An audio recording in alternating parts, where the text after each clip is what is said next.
আপনারা দেখছেন বার্তা এক নজর। ভিন রাজ্য সুরাট থেকে কাজ করে বাড়ি ফেরার পথে ট্রেন থেকে নিখোঁজ এক কন্যা সন্তানের বাবা। তাকে হন্য হয়ে যেখানে সেখানে খুঁজছে পরিবারের সদস্যরা। দুশ্চিন্তায় গোটা পরিবার। ঘটনা সম্পর্কে জানা গিয়েছে মালদার মানিকচক ব্লকের গোপালপুর অঞ্চলের এলাহিটোলা এলাকার বাসিন্দা রহিম হক, বয়স 29। বিগত 2 মাস আগে পেটের দায়ে ভিন রাজ্যে অর্থাৎ সুরাটে নির্মাণ শ্রমিকের কাজে যায়। সেখান থেকে বাড়ি ফেরার পথে 30শে ডিসেম্বর 2024 বাড়ি ফিরছিল। ট্রেনে উঠেছিল, সঙ্গে প্রতিবেশীও ছিল, কিন্তু কিছুক্ষণ পর থেকে নিখোঁজ। প্রতিবেশীদের ফোন মারফত বাড়ির লোকজন জানতে পারে রহিমকে খুঁজে পাওয়া যাচ্ছে না, কিন্তু তার কোনো খোঁজ পাওয়া যাচ্ছে না। এই মর্মে মানিকচক থানার ও সংশ্লিষ্ট জিআরপি অফিসে নিখোঁজ অভিযোগ দায়ের করা হয়। রহিমের উচ্চতা প্রায় 5 ফিট 5 ইঞ্চি, গায়ের রং শ্যামবর্ণ, চুল কালো, সেই সময় পরনে ছিল কালো জিন্স প্যান্ট, কালো জ্যাকেট, পায়ে চপ্পল। রহিমের 6 মাসের এক কন্যা সন্তান রয়েছে। স্ত্রী, মা সহ বাবার আবেদন, কেউ যদি রহিমকে দেখে থাকেন তাহলে খোঁজ দিন। আগে সুরাট রাজ্যে একজন গ্রামের দাদার সঙ্গে সাদিকুল ইসলাম নাম, তার সঙ্গে সুরাটে কাজ করতে গিয়েছিল। কিসের কাজ? বিল্ডিং এর কাজে গিয়েছিল। ওখান থেকে বাড়ি আসার পথে লোকাল ট্রেন ধরে 30 তারিখ 12 মাস 2024-এ লোকাল ট্রেন ধরে একজনের সঙ্গে আসছিল, তার নাম বাহার শেখ।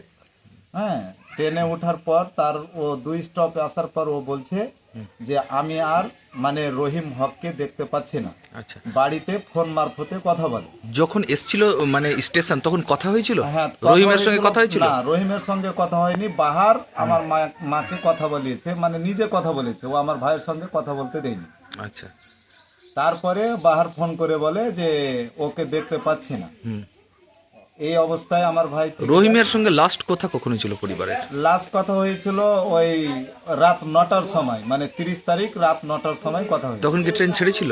না, তার সকাল 8টার সময় ট্রেন ধরেছে।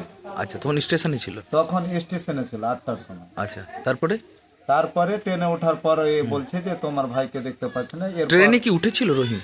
হ্যাঁ, আমরা ফুটেজে দেখেছি যে ও ট্রেনে উঠেছে, এরকম একটা অনুমান পাওয়া যাচ্ছে। আচ্ছা, ট্রেন থেকেই নিখোঁজ হয়েছে আমার ভাই। আচ্ছা, রহিম হক। এখন অবধি কোনো খোঁজ? এখন অবধি কোনো খবর টবর নেই। হ্যাঁ, আমরা অনেক থানাতে জিডি করেছি, মানিকচক আমাদের লোকাল থানাতে। সেখানকার লোকাল স্টাফ জিআরপি অফিসেও আমরা এফআইআর মেশিনারিটা করেছি। আজ অবধি আমার ভাইয়ের কোনো তদন্ত পাইনি।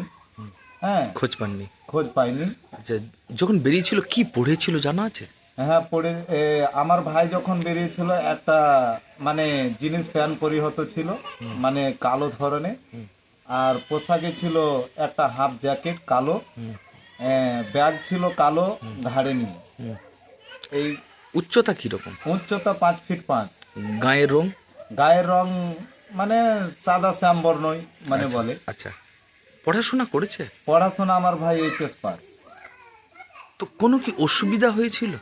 অসুবিধার তো আমরা যখন ট্রেনে উঠে তখন পর্যন্ত কোনো অসুবিধা পাইনি। আমার কাকার ছেলে বলে যে সুস্থ অবস্থায় ও ট্রেনে উঠেছে, এরকমই। মানসিক বা কোনো সমস্যা ছিল কি? শারীরিক? মানসিক সমস্যা তো তখন অবধি ছিল না। শারীরিক কোনো কিছু ছিল না, কিন্তু সব ঠিক ছিল। আচ্ছা, এখন কি চাইছেন?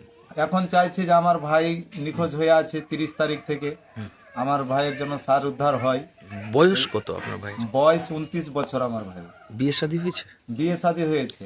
আচ্ছা, একটা কন্যা সন্তান আছে 6 মাসে, তার স্ত্রী আছে। আচ্ছা, ঠিক আছে। আপনার নাম? মোহাম্মদ আনারুল হক। কে হন? আমার ও ছোট ভাই। আপনি দাদা?